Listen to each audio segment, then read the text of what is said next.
Philosophy, theology, and metaphysics. This is the Veritas podcast, the weekly show where we study and discuss papal writings of the Catholic Church. Welcome to the Veritas podcast. Joined as always with Robert Sisko, I'm Robert Castman. In last week's episode, we looked at paragraphs 4 through 6. We gave a brief description of scholasticism and showed how modernists are the anti-scholastics when we discussed their philosophy of phenomenology. Modernists do not believe in objective truth. We talked about the difference between ontological and logical truth and the problem with the modernist reasoning. And as always, I encourage anybody who might be listening to go back and listen to the previous episodes if you've jumped in. I really encourage people to listen in order as well. All right, so on to this episode. We plan on doing paragraphs 7 and 8 of Pascendi. Before we go any further, though, this is going to be an important term, and so I've asked Rob if he can explain what the words vital immanence mean in the context of our discussion. Yeah, the Catholic Encyclopedia defines the word immanence as the quality of any action which begins and ends within the agent. Okay, that's a quote. So, immanence is an action that begins within man and it comes from man. Okay, that's immanence. Now, in the modernist system, vital immanence refers to a divine principle that begins within man and comes from man. All right? And they claim that this divine principle is part of man's nature as a rational being. Okay? And they say that all things divine come from within man.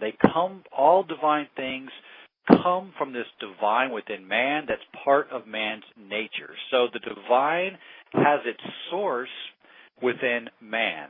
Okay? That's the doctrine of vital immanence. Now, before we go on, I had mentioned in an earlier episode that there's grains of truth in the modernist system, and sometimes things sound a little true. So what we'll do here is we'll compare the Church's teaching on grace, which actually is a divine principle within man, with the teaching of vital immanence. So vital immanence claims, again, that man possesses a divine principle within him that's part of man's nature. Okay, now grace. Like I said, grace is indeed a divine principle within man. But it's a supernatural principle that's given to man freely by God. It's not a part of man's nature. That's the thing right there. It's not part of man's nature. And it's not possessed by all men. Sanctifying grace is the supernatural life of God, and man has no right to this life of God. It's freely given by God at baptism, and it's lost through mortal sin. So the modernists will say man is essentially divine. He is divine by nature, okay, which is false. The truth is that man is natural by nature, but that God does give him a share in his own life. He does give him grace, which is a supernatural life of God, which is a divine principle. And that grace is freely given, and that grace is also lost through mortal sin. So that's the difference. Modernists say man is divine, all men are divine.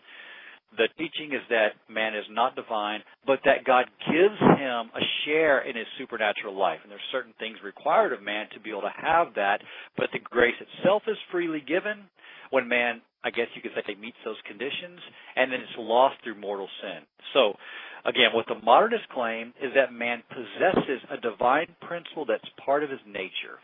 And this divine within, that's what the term vital immanence refers to.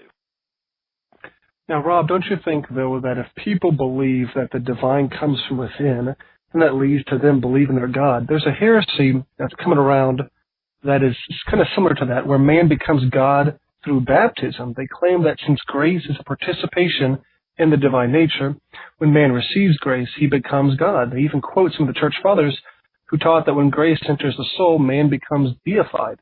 Have you heard of this, and what are your thoughts? Yeah, I've heard of that, and they actually quote St. Athanasius, St. Augustine, and I think also St. Catherine of Siena in the book The Dialogue. They quote them as saying this. Ready? They say that God became man so that man can become. All right? It sounds kind of strange, doesn't it? Now, the early church fathers in the East, they referred to the infusion of that supernatural life of God into the soul. They referred to that as the deification of the soul, okay? So based on this, people are now saying, you know what, man actually does become God through the infusion of grace into the soul. They say man undergoes transubstantiation, all right? That he undergoes transubstantiation when he receives that supernatural life of God in the soul. And I've heard a number of people call into Catholic radio shows looking for an answer to this. Everyone that I've heard instinctively knows this is false, but they aren't sure how to explain how it's wrong. Okay, and then they have those quotes from the church fathers, and they know man doesn't become God, but what are we to do with these quotes? How do we answer this new heresy? Well, the Metaphysics of St. Thomas provides the clear answer. And I can say that about 13 years ago, when I first heard this, it took me about a year to be able to arrive at the answer. I worked on this, again, for about a year before I got to the answer. I then wrote an article that's on Seattle Catholic about 12, 13 years ago on this particular point, explaining what questions I asked myself, how I sorted through this to try to arrive at the answer. Well, since then, I've gotten greater clarity on this. But the way you clear this answer up using the metaphysics of St. Thomas is by distinguishing between substance and accident. Those are two of the philosophical terms that he uses that he got from Aristotle. The word substance, that refers to what something is, all right? So an apple, the substance of an apple is apple. The substance of a banana is a banana. The substance is what something is, okay? The accidents refer to what something has, the qualities or the appearance of the thing. For example, the substance of an apple, like we said, is an apple. That's the substance. That's what it is. The accidents of the apple would be things like the color, the texture, the weight, the size. Those are the accidents. So if you're taking water, for example, water, the substance of water is water. The accidents of water could be hot at one time, but water can also have the accident of cold. So the accidents can change a little bit, but the substance remains the same. Now, the substance of man is that he's a human being. Man is a human person. That's his substance. The accidents of man are his qualities, such as his height, his weight, skin color. These are all accidents, color of hair, color of eyes. These are all accidents. But the substance is man, okay? The accidents are the physical characteristics of the man. Now, sanctifying grace, supernatural life of God, it adheres to the soul of man as an accident. That's the answer. It adheres to the soul of man as an accident, which is a super-added quality of the soul. The soul itself remains human, all right, while a divine quality is added to the soul. That's what happens when grace is infused. A divine quality is added. So, if you think about it, when a person receives the infusion of supernatural life, sanctifying grace, it's actually the opposite of transubstantiation. Now, why do I say that? What am I talking about? When the Eucharist undergoes transubstantiation, transubstantiation, for those who don't know, is the transformation of the bread and wine at Mass into the body, blood, soul, divinity of Christ, okay? So what happens at the time of transubstantiation is that the substance changes. So at first there's bread and wine, okay? The priest pronounces the words of consecration. The substance is transformed. The substance is no longer bread, but the accidents remain the same. It still looks like bread. It still tastes like bread, but the substance changes. Now the substance is no longer bread. Instead, it's the body, blood, soul, divinity of Christ. The accidents remain the same. Okay? Now, when grace is infused into the soul, the opposite happens. The substance remains the same. The person remains human, but an accident is added to the soul. A divine appearance, a divine likeness to God is added to the soul that's substantially still human. Okay? Now, as an aside on this point, when the Bible speaks of Adam being created in the image and likeness of God, some of the church fathers and some of the saints have interpreted the word image, to refer to man's intellectual soul and his free will, his intellect and will. That's the image. And then they interpreted likeness, image and likeness, the likeness to refer to sanctifying grace, which is that quality of the soul, the supernatural quality that was lost through original sin. So grace, it adds an accidental likeness of God in the soul, but the soul itself remains substantially human. That's what happens when grace is infused into the soul. An example I've used before to make this point a little more clear is the example of the sun and the moon. Okay? In this example, the sun is God. The moon would be a soul in a state of grace. Okay? The sun is the source of light, just like God is the source of divine life. Okay? The moon, which is man here, the moon does not produce any light of itself. Yet a full moon, it has a certain likeness to the sun because it reflects light just like the sun does. So you look at the sun, it gives off light. You look at the moon, it also appears to give off light. There's a likeness there. In reality, the light coming from the moon is only a reflection of the light of the sun. So when the moon reflects the sun's light, there's no substantial change in the moon, which the moon would be completely dark if it didn't have the sun's light shining on it and reflecting off it. But by partaking of the light of the sun and reflecting it, the moon has a certain likeness to the sun. It's the same thing with the soul in the state of grace. The soul has a certain likeness to God, appearing in a sense as if it were divine, but this appearance is only an accident, a quality of the soul that adheres to the substance of the soul. So the soul remains human, while a divine quality is superadded to it. So what God is substantially, He's divine. What God is substantially adheres in the human soul accidentally. This is what St. Thomas wrote on this point in the Summa. He said, quote, "Because grace is above human nature, it cannot be a substance or a substantial form, but is an accidental form of the soul. Now is substantially in God, becomes accidental in the soul," unquote. So, for those who could follow that, you see how what Pius X taught is true. He said the metaphysics of St. Thomas enables us to sort through all these modern errors. Metaphysics of St. Thomas enables us to sort through that modern error which claims that man is God. Pope Pius in paragraph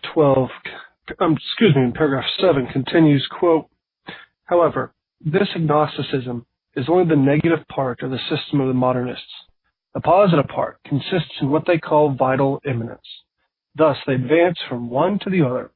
Religion, whether natural or supernatural, must, like every other fact, admit of some explanation. But when natural theology has been destroyed and the road to revelation closed by the rejection of the arguments of credibility and all external revelation absolutely denied, it is clear that this explanation will be sought in vain outside of man himself. It must therefore be looked for in man. And since religion is a form of life, the explanation must certainly be found in the life of man." End of quote. Here Pius is looking at the progression of the modernist from agnostic to atheist. The atheist, in his refusal of God as the guiding principle, becomes his own guiding principle. In the book Feeding the Lord's Flock, it discusses all the issues that would prove God and his religion and how the atheist dismisses all of them. And that's pretty good. I recommend people reading it. The atheist is his own judge of truth. He is the judge of the possibility of God, and this is what we've been talking about with final immanence. All knowledge can only come from within, is the cry of the atheist. Atheists view religion as a construct from someone else's mind. If that is the case, then God, as a construct of the mind, is subject to the rules of the mind. He can change. This is the idea of evolution of doctrine. As a human, I can change my mind on God and what he believes, just as I can change my mind on what movie I want to see next.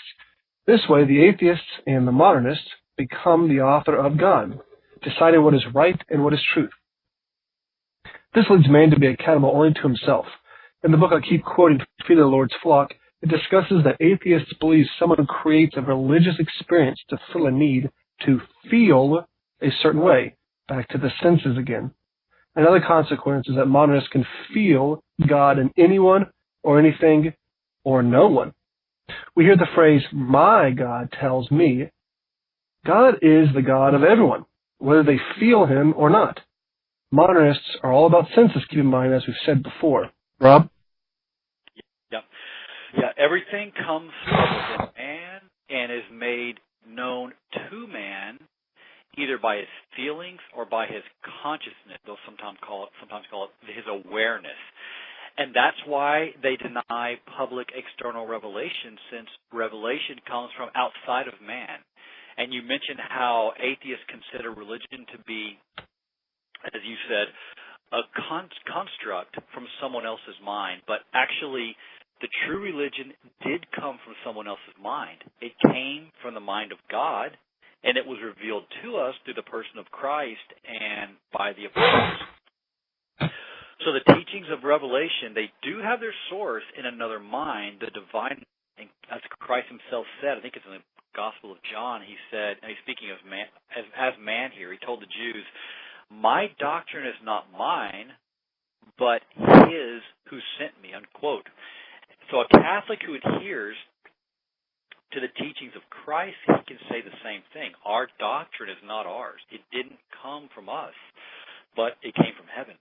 We simply adhere by faith to what has been revealed by God and what has been infallibly proposed by the church. We mentioned before how the church is the divinely established depository of the revealed truth, and it's also the infallible teacher and interpreter of revelation. So it's the job of the magisterium to teach, to protect, guard and protect these truths, to condemn heresies that arise, to clarify issues that become obscure or that are obscured by heresy, and to propose infallibly and clearly the truths of Revelation so they can be adhered to by faith by the Catholics. But today we see it's just the opposite. We're getting nothing but confusion from the members of the hierarchy, and unfortunately including the Pope, who's making comments that only obscure what the Church teaches. Now, in the quote you cited from Pius X, that agnosticism is only the negative part of the modernist system. So, in other words, what he meant there is that the idea of agnosticism, which is the idea that there is a God, but that we can't know anything about God through public revelation. So agnostics believe, yes, there's a God up there, but we don't really know a whole lot about him. There's been no public revelation. But that's only the negative part of the modernist system. Remember, the modernist philosophy, it only considers what they can see. All right? It only considers, as Pius X said, what appears and the manner in which it appears. Okay, so therefore it considers that which appears and in the manner in which it appears. But revealed truths, they don't appear. They're not anything that you can actually see. So that's excluded from the modernist system. So, now, but since they do, their philosophy does consider what appears and the manner in which it appears, all right, they do see religion being practiced. Okay, they see people practicing religion. That's something that appears. So they have to try to explain where this came from. Where is this source of this religion? People are practicing these different religions. What's the source? Well, since they reject divine public revelation, they have to look within man for an explanation. Again, having rejected public revelation, the modernists don't make a distinction between the one true religion, which is the religion revealed by God, and all the false religions, which are all the other religions. The source of all religion is looked for within man. And then that brings us to the next paragraph of Pascendi, where Pius X then goes further into this, explaining what they look for and how they think religion originates within man. So you can read that next paragraph if you'd like. The Pope says, quote, "In this way is formulated the principle of religious immanence. Moreover, the first actuation, so to speak, of every vital phenomenon, in religion as noted above, belongs to this category, is due to a certain need or impulsion, but speaking more particularly of life, it has its origin in a movement of the heart, which movement is called a sense.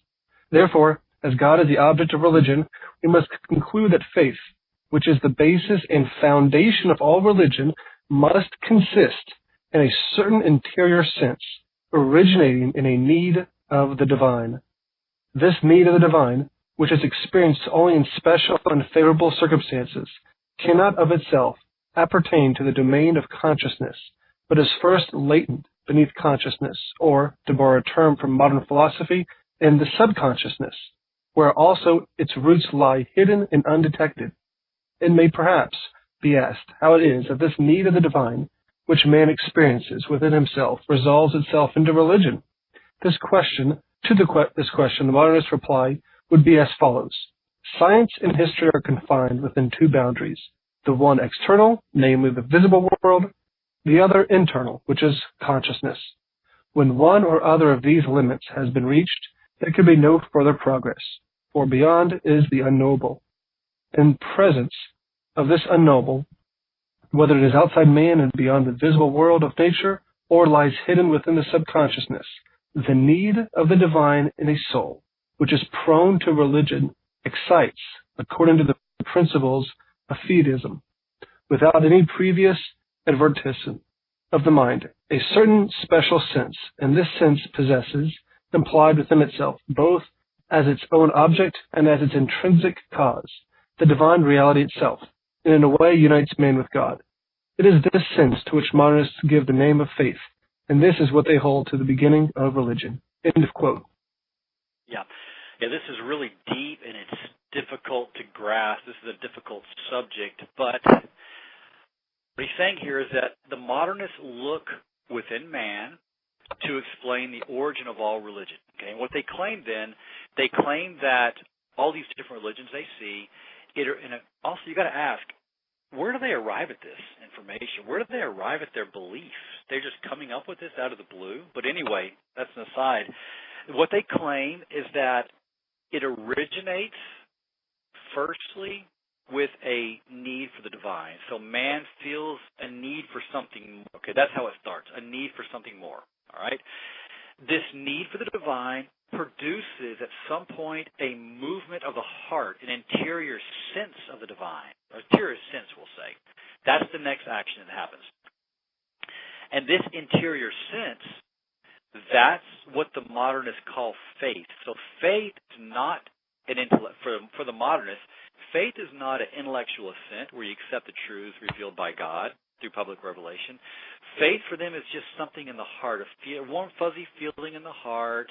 That's what they call faith. And they claim that this sense, or this interior feeling or movement of the heart, this vital immanence, contains within it the divine. So that is the divine, all right? And they say that beyond science and history, beyond that is the objective unknowable. It's objectively unknowable, all right? So all you can know is science and history. Beyond that's the unknowable. This unknowable is then the realm of the divine within man. So notice, they reject divine revelation and claim that anything above, anything outside of science and history is the unknowable. Then they look for the source of religion in the heart of man. So according to the modernists, all the various religions of the world, all of them, are simply an expression of divine within. So for them, all religions are going to be true because they all come from the divine within. And that's what they believe. I would then explain Assisi. How could John Paul II invite African witch doctors, Hindus who worship multiple gods, Buddhists, animists, worshippers of the Great Thumb? How can he invite all these people to Assisi and ask and give them a special room where they can go and practice religion, pray to their false gods for world peace? How can he do this? It's because John Paul II, unfortunately, was infected by this error, and he obviously believed that all religions were true. He might not say they're completely true, but he'll say they contain truths, so they're all true. They're good for these people. So he would encourage people to practice their false because it corresponds to the divine within them. That's what a modernist thinks. That's how they reason, and that explains a lot of the confusing things that we've seen for the last 50 years. The explanation is found in modernism. Rob, you're absolutely right. We see this not only with John Paul II, but so many others. The Catholic bishops just want to dialogue with the Jews. They don't want to proselytize anymore. That's a direct quote. Proselytizing is to be carefully avoided in the dialogue of conversion of Jews. Pope Benedict, writing in Jesus of Nazareth, said the church must not concern herself with the conversion of the Jews.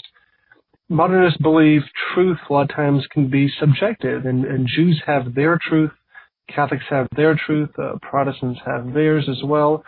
Pope Francis even recently said, quote, no one owns the truth. That's pretty recent as well. And so we see modernism, and again, Rob and I are not calling these popes or these bishops anything specific about their soul, but we're just accurately looking at their language in light of what Pope Pius is talking about. In paragraph 8, he says, quote, but we have not yet reached the end of the philosophizing, or, to speak more accurately, of their folly, end of quote. And he's correct in calling what the modernists' ideas are as a folly. Philosophy means the study of truth and love of knowledge. But that's not what the modernists love. They don't love the truth. They don't love knowledge. They love love. They love sense and feeling. Yeah, notice how all you hear about today is love, love, love. That's what love is all that we talk about. Notice what's not talked about, truth. Because truth, that's life, that gets in the way. So also you'll notice in the modernist system, they'll often use truth or things that are true to lead people astray.